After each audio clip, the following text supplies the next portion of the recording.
Esse encontro vai ser muito lindo, vai ser maravilhoso, vai ser uma linda festa no céu. Paulo fala da reunião com ele. Nós aguardamos esse dia tão esperado. Enquanto não chegarmos esse dia, nós estarmos aqui na terra, adorando, bendizendo e glorificando ao nome do Senhor. E buscando esse avivamento que foi cantado aqui. E a palavra que nós vamos falar nessa noite está relacionada também a um avivamento. A um dos maiores avivamentos que houve em Israel. Nós saudamos a todos com a paz e a graça maravilhosa do nosso amado e Salvador Jesus Cristo. Amém. Nós vamos abrir nossas Bíblias no livro de 1 Reis, capítulo 18.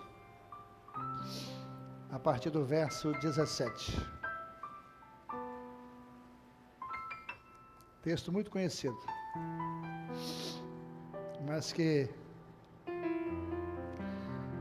o Senhor sempre traz um ensinamento para nossas vidas.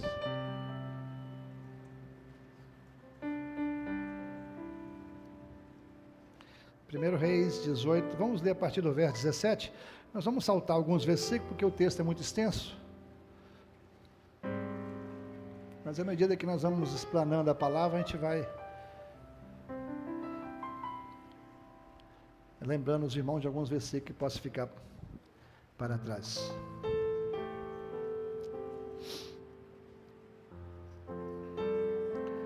Primeiro Reis 18, verso 17. Diz assim a palavra do Senhor.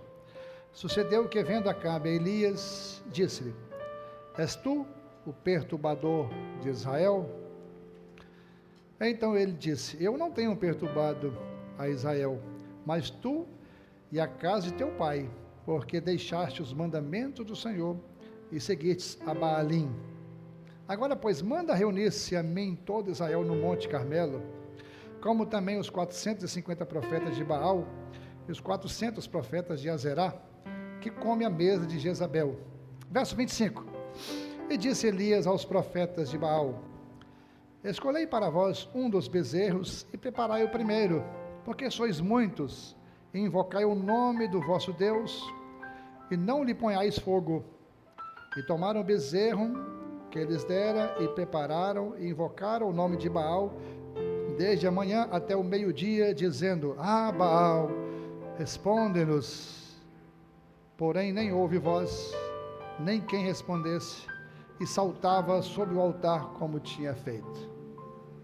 Excedeu que ao meio-dia zombavam dele, dizendo: Clamai em altas vozes, porque um Deus pode ser que esteja falando, ou que esteja em alguma coisa que fazer, ou que intente alguma viagem, talvez esteja dormindo e despertará. E eles clamavam em altas vozes e se retalhavam com facas e com lancetas, conforme o seu costume, até derramarem sangue sobre si. E sucedeu que, passando ao meio-dia, profetizaram eles até a hora de se oferecer o sacrifício da tarde. Porém não houve voz, nem resposta, nem atenção alguma. Então Elias disse a todo o povo: Chegai a mim. E todo o povo se chegou a ele e restaurou o altar do Senhor que estava quebrado. E Elias tomou 12 pedras, conforme o número das tribos dos filhos de Jacó, o qual veio a palavra do Senhor, dizendo: Israel será o teu nome. E com aquelas pedras edificou o altar em nome do Senhor. Depois fez o rego em redor do altar, segundo a largura de 2 medidas de semente. Então armou a lenha e dividiu o bezerro em pedaços, e pôs sobre a lenha, e disse: Enchei de água 4 cântaros, e derramai sobre o holocausto e sobre a lenha. E disse: Fazei-o segunda vez, e fizeram a segunda vez. E disse ainda: Fazei a terceira vez, e fizeram a terceira vez, de maneira que a água corria ao redor do altar, e até o rego ele encheu de água. E sucedeu que no momento de ser oferecido o sacrifício da tarde, o profeta Elias se aproximou e disse: ó Senhor, Deus de Abraão, de Isaque e de Israel, manifesta-te hoje que tu és Deus em Israel e que eu sou o teu servo, e conforme a tua palavra fiz todas essas coisas. Responde-me, Senhor, responde-me, para que este povo conheça que tu és o Senhor Deus e que tu fizeste voltar o seu coração. Então caiu o fogo do Senhor e consumiu o holocausto e a lenha e as pedras e o pó, e ainda lambeu a água que estava no rego. O que vendo todo o povo, caíram sobre os seus rostos e disseram todos: só o Senhor é Deus, só o Senhor é Deus, louvado seja o Senhor. Adoramos, pois, ao teu nome, Pai, pela beleza da tua santidade, por esse tesouro que está nas nossas mãos, que é a tua palavra, essa palavra que é viva, que é eficaz, essa palavra que é doce ao nosso paladar. Como é bom podemos estarmos reunidos em teu nome, para cantarmos louvores, para magnificar, para adorar e bendizer o teu nome, e também para aprender no seu santo templo, Pai. Nós amamos a tua palavra, nós amamos servir ao Senhor, amamos viver esses momentos aos pés daquele que ama a nossa alma. Já cantamos louvores em gratidão ao Senhor, e agora, com esse privilégio que nós temos de lermos a tua palavra, e nós oramos para que o Senhor possa iluminar nossa mente, para que nós possamos entender e nos aprofundar nas riquezas profundas da tua palavra. Aplica essas verdades tão maravilhosas ao nosso coração. Fala de uma forma cristalina conosco, Pai, oramos em nome de Jesus. Amém. Assentados. A nação de Israel, durante o reinado de Acabe, estava vivendo uma crise profunda, tanto no seu aspecto espiritual, como no seu aspecto governamental. O casamento de Acabe com Jezabel foi algo que trouxe um grande prejuízo. Não só o casamento, porque o próprio rei já tinha desviado da presença do Senhor, mas esse enlace matrimonial de Acabe com Jezabel trouxe para dentro de Samaria o culto a Baal e o culto a Azerá,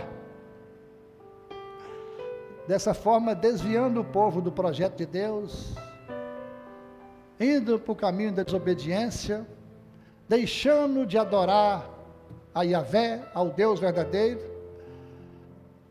culminando de uma grande apostasia. E tudo isso, queridos, resultou em uma crise tremenda de escassez, fome, de conflitos, tudo pelo um motivo espiritual. Abandonaram o Deus de Israel, deixaram os mandamentos do Senhor para ir após outros deuses. E nesse momento de crise, nesse momento de intensa dor, de sofrimento para toda a nação, é que Deus levanta um homem. E esse homem, através desse homem, Deus vai promover um grande avivamento. E vai trazer o povo de volta ao culto, a adorar o verdadeiro Deus e deixar toda a apostasia para servir somente o Deus de Israel, o Deus Todo-Poderoso, que havia tirado aquele próprio povo lá do Egito, da escravidão, do sofrimento. Aquele povo tinha uma história. E eles, devido à desobediência, estavam passando um momento difícil. Elias vai confrontar todo o sistema. E Deus vai operar de uma forma gloriosa na vida desse profeta, desse homem de Deus. Esse homem que sozinho vai enfrentar agora todo o sistema do Estado, vai enfrentar 850 profetas. Mas na verdade ele não estava sozinho. O Deus de Israel estava com ele. Quantas crises às vezes nós passamos, às vezes achamos que estamos sozinhos, mas o Deus Todo-Poderoso está conosco. Pode o homem, pode a mulher, né, esquecer do seu filho que a gerou, pode o homem esquecer. Se ela esquecer, eu jamais esquecerei de ti. Nós temos um Deus que está conosco, tem prazer de habitar conosco. E quem foi Elias? Esse profeta tão maravilhoso, com tantas experiências, tão falado tanto no Antigo Testamento, como no Novo Testamento ele é lembrado. Elias era um homem simples. Ele veio de uma cidade, de uma região chamada Tisbé. Quando você fala Elias, o Tisbita, não é porque é o sobrenome dele não, é porque ele veio de Tisbé, uma região simples, uma terra simples, lá da região montanhosa de Gileade. Então Elias era um homem simples, que veio de uma região muito simples, um homem desconhecido, de um lugar desconhecido, mas ele era conhecido do Deus de Israel. Às vezes você nem é conhecido, nem reconhecido por este mundo, às vezes nem nos próprios lares, muitas vezes, mas há um Deus que conhece a sua vida, um Deus que nos conhece. Elias era um homem simples, querido. A Bíblia diz que ele é um homem como nós, sujeito às mesmas paixões. Isso mostra que Deus, Ele não está buscando estrelas para realizar a tua obra, homens importantes, não. Ele busca homens e mulheres como eu e você, simples, mas com um coração sincero, para viver a vontade dEle, o projeto dEle. Toda a agenda de Elias, nós vamos ver daqui para frente, a história dele, toda a agenda dele era controlada pelo Deus de Israel. Deus direcionava todas as coisas. Ele era um homem usado com Deus, obediente a Deus, que confiava no seu Deus. E como eu disse, Deus não está usando, meus queridos, não está preocupado com homens importantes. O grande problema de muitas igrejas hoje é que estão colocando muitos homens no pedestal. Homens virando estrelas, cantores virando estrelas. E nós sabemos que aonde a estrela brilha, o sol não brilha. Mas aonde o sol da justiça, que é Jesus, brilha, não há lugar para a estrela brilhar. Aonde Jesus está presente, está operando, não há lugar para colocar o homem no seu pedestal, para vangloriar o homem, não. Por isso que na casa de Deus, na igreja de Deus, quem é glorificado, quem é magnificado, quem é exaltado, é o Deus de Israel, o Deus vivo, todo-poderoso. É o Deus que Israel falou, só o Senhor é Deus. E que essa igreja possa ser uma igreja também assim, que nós possamos viver essas verdades. Que a glória desta casa seja somente para o Deus de Israel. A glória desta igreja é para o dono da igreja. Ele merece toda a honra, toda a glória e todo o louvor. Deus não divide a glória dele com ninguém, queridos. Louvado seja o nome do Senhor por isso. E Elias, esse homem simples, mas muito usado das mãos de Deus. Deus faz um chamado a ele. E ele vai sair lá de Tisbé, esse lugar simples, e ele vai para a capital, Samaria, e ele começa o ministério dele pregando para o rei.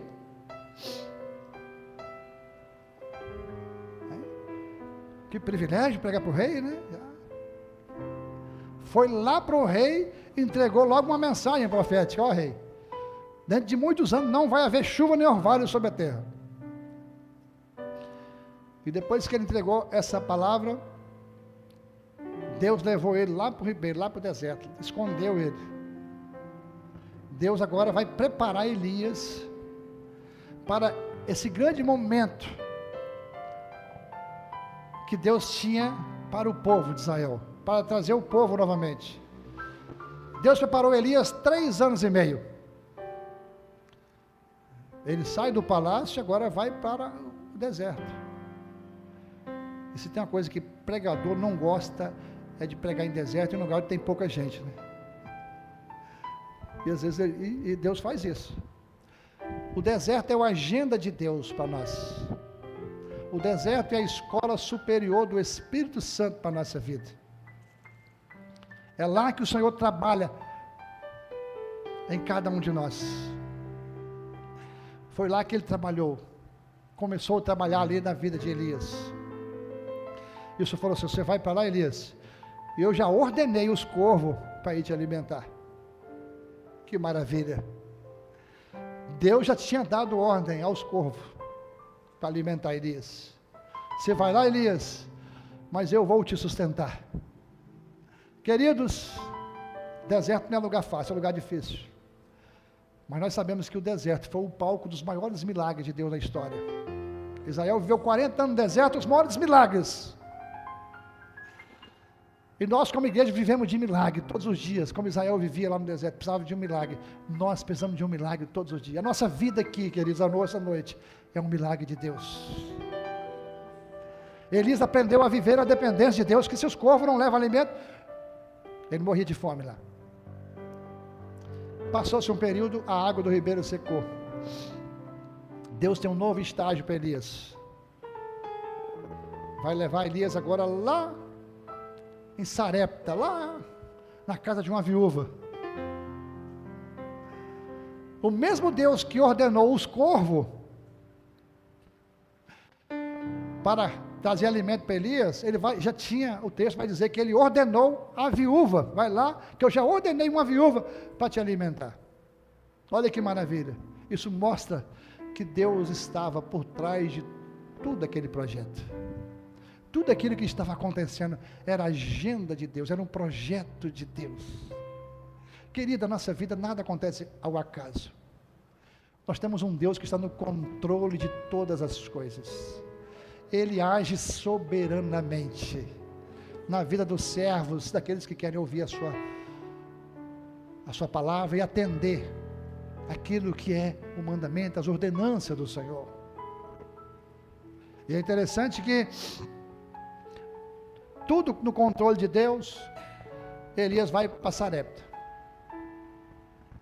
E ele vai, quase morre de sede no ribeiro. E ele vai para Sarepta, quase passa fome. Porque quando ele chega lá, a viúva que Deus mandou, que já tinha ordenado alimentar ele, quando ele chega, que ele pede água, ela dá água, ele pede algo para se alimentar. Ele falou: não tenho nada, eu não tenho. Só tem uma farinhazinha aqui, vou fazer para mim e meu filho, vão comer um bolo e vão morrer, para morrer. Deus é maravilhoso, né? Deus é maravilhoso, porque na casa daquela viúva, Deus opera um grande milagre, de forma que a viúva, ela passou a desfrutar do milagre que Elias estava vivendo também. Porque aqueles que andam com o homem de Deus vivem os mesmos milagres. Aqueles que andam com o servo de Deus, ele desfruta dos milagres. E a Bíblia diz que a farinha nunca parou, nunca diminuiu, e nem o azeite nunca cessou, porque o Deus Todo-Poderoso estava por trás de todas as coisas. Em tempos de crises, querido, é tempo de confiar no Deus de Israel. Talvez seria muito fácil para Elias dizer assim: Elias, você vai para a casa de um homem muito rico lá, vai te sustentar. Não foi isso. Foi uma mulher pobre que precisava de um milagre, e nós vivemos de milagre. Louvado seja o nome do Senhor. O nosso Deus é Deus de milagre. E passou-se o tempo, chegou agora o momento em que Elias vai se apresentar a Acabe. 3 anos e meio sem chuva, sem orvalho. Imagina, a sequidão, a fome era extrema, e Deus chama Elias, agora eu vou te apresentar a Acabe. Agora você está pronto para enfrentar. Imagina o rei Acabe, como ele estava, raivoso com Elias, porque ele achava que a seca que estava passando, é porque a culpa era de Elias. E eu pergunto, nós estamos, queridos, prontos para enfrentar esse sistema que está aí hoje, para levar a palavra, para sermos instrumento nas mãos do Senhor, para confrontar esse mundo que está aí, nós como servos do Senhor, estamos preparados? Deus preparou Elias para aquele momento, e Elias encontra ali o mordomo do rei Obadias, e fala com ele, fala com Acabe que eu quero encontrar Acabe, vai lá. Não, o que eu pequei, o que eu fiz, você fez isso comigo? Se eu chegar lá diante de Acabe, sem você, ele me mata, porque não há lugar nessa nação, nem reino que ele me mandou procurar você, Elias. E por que ninguém achou Elias? Porque Deus guardou Elias. Deus é o guarda de Israel, meu irmão, é o Senhor que nos guarda. O Senhor te guardará de todo mal, Ele guardará a tua entrada e a tua saída, desde agora e para sempre.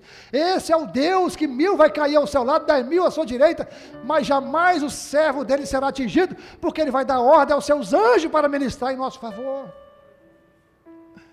Quando Deus guarda, meu filho, ninguém te encontra. E às vezes, a gente pensa que é fácil, imagina Elias ficar ali naquele período, foi 3 anos e meio, não se fala o tempo, mas lá no ribeiro, solidão, ninguém gosta de solidão, né? Mas às vezes é necessário na nossa vida, é a escola superior do Espírito Santo na nossa vida, trabalhando em nós. E quando Elias encontra Acabe, é o texto que nós lemos, Acabe já fala, és tu perturbador de Israel? Você é culpado de tudo isso que está acontecendo aqui. O que Elias falou? Não sou eu, é você e sua família, a sua casa, porque vocês deixaram o mandamento do Senhor e estão seguindo a outros deuses. E o mandamento do Senhor, não adorará outros deuses, somente adorar o Senhor, o Deus de Israel.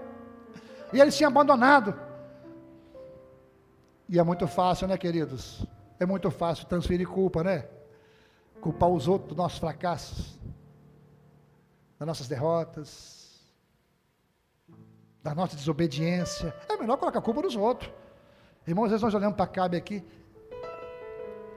pode ser que muitos, nesse quesito aqui, pode ser que muitos aqui, ou todos nós, somos esse Acabe aqui, que gostamos de transferir culpa para os outros. E profeta de Deus que prega a verdade, sempre que ele pregar a verdade, vai ter alguém querendo desqualificar ele. Não se iluda. Quem quiser servir a Deus piamente, vai sofrer perseguição. Paulo fala isso lá na carta ao Timóteo. Então, profeta de Deus, meu irmão, quando você sentir alguém culpar você por aquilo que você não fez, pelo erro dele, lembra disso. E não foi só aqui não, os irmãos se lembram que a própria viúva, que Deus havia operado um milagre, que a farinha não acabou, o azeite não acabou, foi aquela maravilha, quando o filho dela morreu, o que ela falou? Você veio aqui para matar o meu filho? Falou com o profeta, meu irmão. Colocou a culpa nele isso. Então, quando alguém culpar você, querido, glorifica o nome do Senhor, porque você não está sozinho, não. Louvado seja o Senhor, porque Deus usou Elias para operar o milagre. Não foi ele que matou o filho dela, mas ele orou e Deus ressuscitou o filho dela e deu um filho vivo para ela. Josias até pregou aqui esses dias. Mas Elias vai e chama agora o povo. Acabe, chama o povo e leva diante do Monte Carmelo. E Acabe perfeitamente. Elias mandou Acabe levar o povo, porque Acabe tinha poder sobre o povo. Mas orar para fogo descer, isso Acabe não tinha, mas o profeta tinha. Você pode levar, você tem poder sobre o povo, mas não tem intimidade com Deus. E Elias já não tinha esse poder de levar o povo, mas ele tinha intimidade com Deus para orar a Deus e Deus operar o milagre. E Acabe levou o povo. E ele conclama agora todo o povo. Elias chama todo o povo: até quando vocês vão cochear entre dois senhores? Cochear é mancar. Uma hora está bem, outra hora está mal, vai mancando aqui. Dois pensamentos, mente dividida. Estava com a mente toda dividida. E a mente nossa, meus irmãos, é a sede dos grandes conflitos. Um pastor falou comigo há muitos anos atrás, mais de 20 anos atrás, ele nunca esqueci. Ele disse assim: a mente do homem é a sede do grande conflito. A mente do homem é difícil. Há coisa na mente que entra na mente das pessoas que para tirar só o milagre de Deus mesmo. E o povo estava dessa forma, dividido. E quando Elias fala com eles, nem resposta eles deram. Houve um silêncio ensurdecedor. Você não servia a Baal ou a Deus? O povo não teve resposta. Tamanha era a indecisão. Mas não dar resposta já era a resposta. Porque não era Deus. A indecisão é assim. E quantos estão indecisos? Quantos estão com dúvida? E ele vai: até quando vocês vão ficar com dois pensamentos divididos? E essa pode ser a pergunta hoje: até quando você vai ficar dividido? É hora de tomar uma posição. Se é Deus, vai escolher, servir a Deus. Se é Baal, servir a Baal. Queridos, aquele monte foi um lugar em que Deus operou de uma forma muito especial naquele dia. E ele chama aquele povo porque os ídolos tinham tomado conta. Ele não serviu mais a Deus, não tinha culto a Deus ali mais, era culto a Baal. Meus queridos, nós temos que ter cuidado com os ídolos. E cuidado que ídolo não é somente de pau, de pedra, de ouro, de prata, de bronze, de gesso, não. Tem muitos ídolos camuflados no coração de muitas crentes e não deixa ele fazer a vontade de Deus mais. Há muitos ídolos. Tem ídolo que impede até o crente vir para a igreja. E a gente vão dando desculpa, mas não sabe que é um ídolo, é alguém que está ali. Por quê? Porque o ídolo é aquilo que coloca você, Deus, no centro da sua vida. Ele tira Deus do centro e ele passa a ser o centro. Às vezes as pessoas pensam assim: ah, mas eu não estou adorando uma imagem. Mas não é simplesmente isso. Quando você colocou algo acima de Deus na sua vida, é um ídolo. E eu achei uma frase interessante aqui: a ídolo é aquilo que você apoia, o seu coração se torna o seu Deus. Aonde está o nosso coração? Onde está o seu coração? Nas coisas dessa vida ou está em Deus? Está no reino desse mundo ou no reino de Deus? E Elias agora vai confrontar.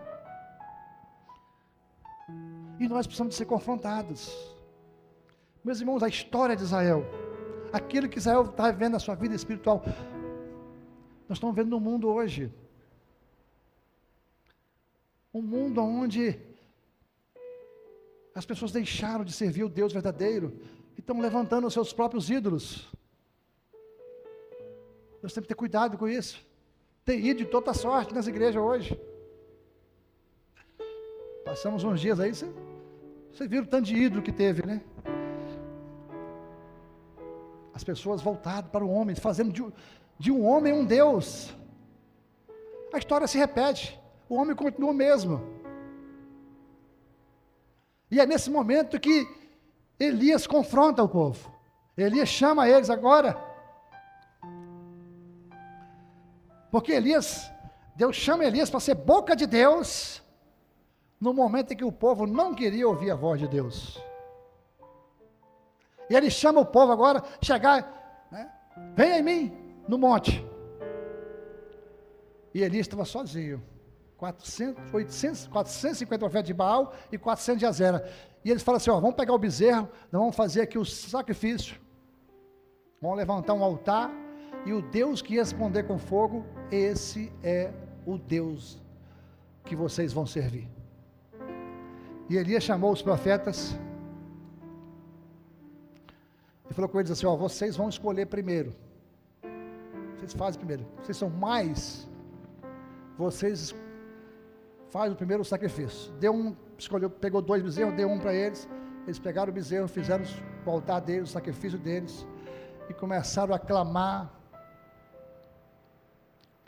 Em alta voz, gritava, esperneava, pulava por cima do altar, não tinha resposta. Quando chegou o meio-dia, Elias zombou deles ainda. Clama o Deus de vocês, não responde. Não, pode ser que esteja dormindo, pode ser que foi fazer uma viagem, pode ser que esteja ocupado. E eles clamavam, se retalhavam com facas e lancetas, pulavam sobre o altar, de forma que já estava sangrando o corpo. Isso demonstra o tipo de relacionamento que eles tinham com o Deus deles. Porque o Deus deles, aqueles deuses, era exigente. Tinha Deus que eles ofereciam, Moloque mesmo, eles ofereciam as crianças para que Deus pudesse responder a eles. Tamanha era a situação que o povo estava vivendo. Não era nesse caso aqui, mas em outros casos em Israel, eles faziam isso. Ofereciam os filhos. E não houve resposta. Meus queridos, essa é uma grande realidade de muitos lugares hoje. Uma gritaria, uma zombaria, e pula, e esperneia, e faz show, e faz... Você não vê resposta de Deus. Não houve resposta. E Elias, quando chega a hora do momento do sacrifício da tarde, Elias chama o povo. Agora, chegai-vos a mim. Elias chama a responsabilidade para ele. Ele não fugiu, não. Chama o povo. Chama a mim. Chegai-vos a mim agora. Olha que maravilha que é isso. Elias vai ser uma referência. Quando ele chama o povo para estar com ele, meus irmãos, ele vai fazer isso não por vaidade, mas por autoridade. Meus queridos, nessa hora, se você não fizer isso, se você não puxar a atenção para você, outro vai fazer. Por isso que a igreja tem que estar nesse mundo como luz, para levar o evangelho, para pregar a palavra, para confrontar, porque se você não fizer isso, outros vão fazer. E Elias trouxe toda a responsabilidade para ele. E ele vai restaurar o altar. Porque não tinha altar a Deus. Tinha um altar a Baal? Tinha, mas não tinha altar a Deus. O altar de Deus estava quebrado. E ele vai restaurar o altar. E a Bíblia diz que ele chama o povo e ele restaura o altar. Primeira coisa que ele fez, ele restaurou o altar que estava quebrado. E ele pegou as pedras e começou a montar, preparar o altar. Note bem isso. Elias não mandou ninguém fazer isso. Ele fez. Então o altar quebrado, é você que tem que restaurar. A responsabilidade é sua. Nós gostamos de transferir a culpa para os outros. Não. Elias não mandou ninguém fazer para ele. Ele tomou essa posição. Eu vou levantar o altar. Ninguém fez por ele, era dele. E outra coisa, ele não levantou um altar novo, não. Era o altar que estava quebrado, porque aquele altar era do Senhor. Você tem que parar com esse negócio de ficar arrumando novidade dentro de igreja, inventando coisas. Não, meu irmão. Tudo está estabelecido aqui na palavra de Deus. Tudo que ele vai fazer aqui, a Bíblia diz que ele faz segundo a palavra de Deus. Nós temos que parar de ficar inventando coisas que não está na palavra de Deus. E nós gostamos muito disso. Elias fez tudo conforme a palavra de Deus. E ele pegou 12 pedras. O tempo já está correndo, né? Pegou 12 pedras, segundo as tribos de Israel. Aquelas 12 pedras simbolizavam o verdadeiro Israel completo. Ele pega essas 12 pedras e faz um só altar. De 12 ele faz um. Isso é unidade. Isso é união, isso é corpo, é uma coisa só. Só tem um altar, querido. Deus não tem dois. Agora, meus irmãos, nós sabemos que o reino de Israel estava dividido naqueles dias. Acabe era rei de Israel que fazia parte das 10 tribos, tribo do norte. As tribos do sul eram Judá, 2 tribos. Nós aprendemos isso, né? Sim ou não? Sim. Agora, por quê? Se fôssemos nós, espera aí, nós estamos em 10 tribos, vamos pegar 10 pedras. Falta aí. Mas ele pegou 12. O reino tinha se dividido. Meus queridos, sabe por que ele pegou 12? Porque na mente do homem de Deus, do profeta de Deus, e na mente de Deus não existe divisão.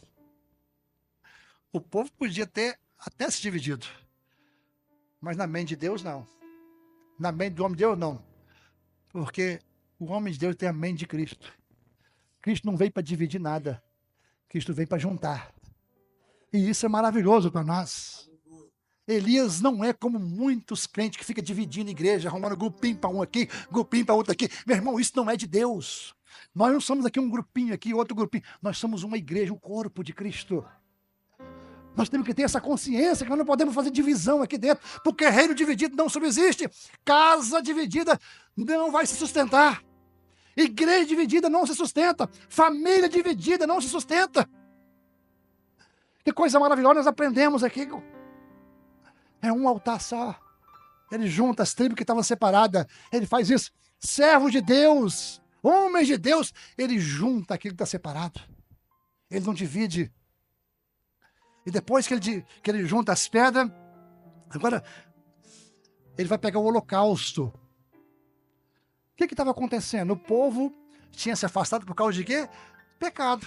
Foi o pecado que afastou o povo, desobediência. O que tinha que ter naquele altar? O sacrifício. O sacrifício era para quê? Perdão do pecado. Não vai ter fogo, não vai ter glória de Deus, se não restaurarmos o nosso altar e fazer tudo conforme a vontade do Senhor, e se não tiver mudança de vida, se não tiver arrependimento, se não tiver perdão de pecado, não tem fogo. E ele pega, sem derramamento de sangue, não há remissão de pecado. Não é o sangue que eles faziam lá, não. Lá estavam se retalhando, não é o sangue nosso. É o sangue de Jesus que nos comprou com alto preço. Elias vai mostrar tudo isso para nós. Olha aqui, tudo estava naquele altar. Tem tanta coisa que nós podíamos falar aqui, só nesse altar. E depois que ele bota as pedras, coloca sobre o altar, sabe o que ele faz? Ele manda pegar água. Eu não sei quando ele achou tanta água naquela época que não chovia, né? Pegou 4 cântaros e jogou uma vez, jogou 2, jogou 3, 12 cântaros de água, jogou em cima do sacrifício, da lenha, de forma que encheu todo o rego, molhou aquilo bem. Sabe por quê? Porque naquela época no deserto, fogo, meio-dia, às vezes 3 anos sem chover, podia ser uma faísca de fogo ali.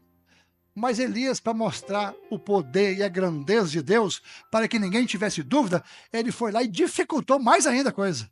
Porque o homem que crê em Deus, ele sabe que o milagre é de Deus. Não adianta a gente querer dar mãozinha, não. Meu irmão, não adianta você querer dar mãozinha para ajudar Deus, não. É Deus que opera milagre. Se nós não atrapalharmos, está muito bom para Deus. Às vezes a gente atrapalha. E quando Elias percebe toda essa situação agora, ele vai fazer coloca tudo em ordem, agora ele vai orar.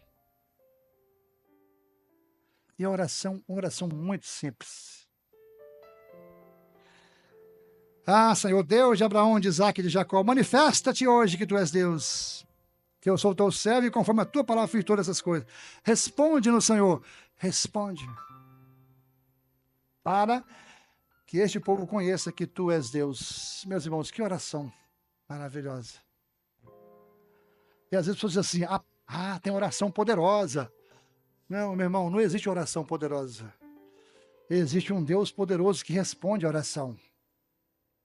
Hein? E nós temos um Deus. O Deus de Elias é o Deus que está conosco, que responde a oração. Quando nós oramos, Deus move o braço poderoso dele para operar, para responder a nossa oração. E é maravilhoso isso para nós. Vivemos essa experiência tão maravilhosa de saber que numa oração simples, Elias não determina nada. Para com esse negócio, eu determino. Não, meu irmão. Quem determina é Deus. Nós somos submissos a ele. Agora, por que Elias não fala assim? Responde-me, Senhor. Responde-me para que esse povo veja que eu sou profeta, que eu sou homem de Deus, e me honra. Foi isso que Elias falou? É o que você ouve muito disso. Poucos dias eu fui num culto e eu estou vendo lá o profeta lá. Eu vou mostrar para vocês que eu sou homem de Deus, que eu sou profeta, que eu vi. Não, irmão. Ninguém está aqui para ver o homem de Deus, não. Nós estamos aqui para ver Deus. Nosso compromisso nosso é com Deus. Ninguém vem aqui para ver o homem poderoso. Nós vamos aqui para ver um Deus poderoso manifestar o poder dele, a glória dele, a cada dia da nossa vida. Então ele não ora para que Deus honrasse ele, mas ele ora para quê? Para que todo o povo conheça que tu és Deus. Oh, meus irmãos, nós vamos orar para que todos nós aqui, todos que estão aqui nessa noite, possam conhecer que o Senhor é Deus. E quando ele ora, o fogo desce. A glória de Deus desce naquele lugar. E quando o fogo vem, ele lambe, né? Ele consumiu o holocausto, consumiu a lenha, consumiu as pedras, consumiu o pó e lambeu a água. E quando o povo viu aquele milagre, todo o povo dizia: só o Senhor é Deus, só o Senhor é Deus. A mentalidade mudou. Um verdadeiro avivamento aconteceu naquele dia. A manifestação do Deus Todo-Poderoso. E a partir daquele instante, o povo deixa de adorar Baal para adorar o Deus vivo, o Deus Todo-Poderoso. Esse é o Deus que nós servimos, queridos. É o Deus que ouve a nossa oração. Deus é um Deus de resposta. Agora, queridos, esse ponto final, o fogo de Deus só veio depois que foi feito todo o procedimento. Restaurar o altar, fazer tudo conforme Deus tem mandado para nós. Muitas vezes nós queremos fogo, nós queremos chuva de bênção, mas nós não queremos reparar o nosso altar. Aí você começa, faz campanha para isso, vai para aquele lado, pula, esponeia, e não vê sinal de Deus, sabe por quê? Porque não repara o altar. Deus não vai se manifestar num altar quebrado. Elias, jamais, não. Eu não vou orar a Deus num altar quebrado, não. Ele entendeu isso, que ele não ofereceu um culto a Deus com o altar quebrado. Então nós precisamos de colocar a nossa vida em ordem. Porque com a nossa vida em ordem, de acordo com a palavra de Deus, Deus vai responder a nossa oração. E Deus vai mandar fogo, a glória dele vai descer, e o nome dele vai ser glorificado, e nós vamos dizer, só o Senhor é o nosso Deus. Esse é um momento especial para nós. Meus irmãos, que avivamento maravilhoso que o Senhor operou naquele dia. Onde o povo pôde todos contemplar a operação do poder de Deus. Elias não estava fazendo ali, meus irmãos, simplesmente um ritual de culto, não. Não era um ritual, botando pedra, não. Ele estava ensinando o povo novamente. Cada ato daquele ali, colocar o altar em ordem, o sacrifício, o rego, depois orar. Tudo de acordo com a vontade de Deus. Tudo aquilo ali era um ensinamento para que a glória de Deus pudesse ser manifestada na vida daquele povo. Isso é maravilhoso para nós, porque quando ele repara o altar, ele estava reparando muito mais do que pedras físicas, mas estava chamando o povo de volta para o relacionamento com Deus, voltando a ter intimidade com um Deus genuíno, Deus Todo-Poderoso. E esse momento ali, no Monte Carmelo, foi um dos maiores avivamentos que Deus operou em Israel. Altar restaurado, meus irmãos, a glória de Deus desceu. Não precisa fazer anarquia. Não precisa nada disso. Não precisa atender aquilo que Deus tem falado para nós. Aí, você quer chuva de bênção? Você quer bênção, meu irmão? Você quer fogo de Deus? Você quer chuva de bênção? Você quer? Repara o altar, conserta aquilo que está quebrado. Coloque a sua vida diante de Deus. Em oração, busque a Ele. E é isso que nós precisamos. Nós precisamos de voltar urgentemente a um verdadeiro avivamento. E esse avivamento, meu irmão, que ele possa vir sobre a nossa igreja, sobre a nossa família, sobre a nossa vida, sobre a nova nação, sobre esse mundo que está aí. Mas não vai vir avivamento se não vier precedido de oração, voltar para a palavra, altar restaurado, tirar as divisões do nosso meio, hein? Quando nós fizermos isso, meu irmão, o avivamento vai acontecer. As vidas foram restauradas. O nome de Deus honrado e glorificado. Que Deus possa operar na nossa igreja, na nossa vida aqui, esse verdadeiro avivamento.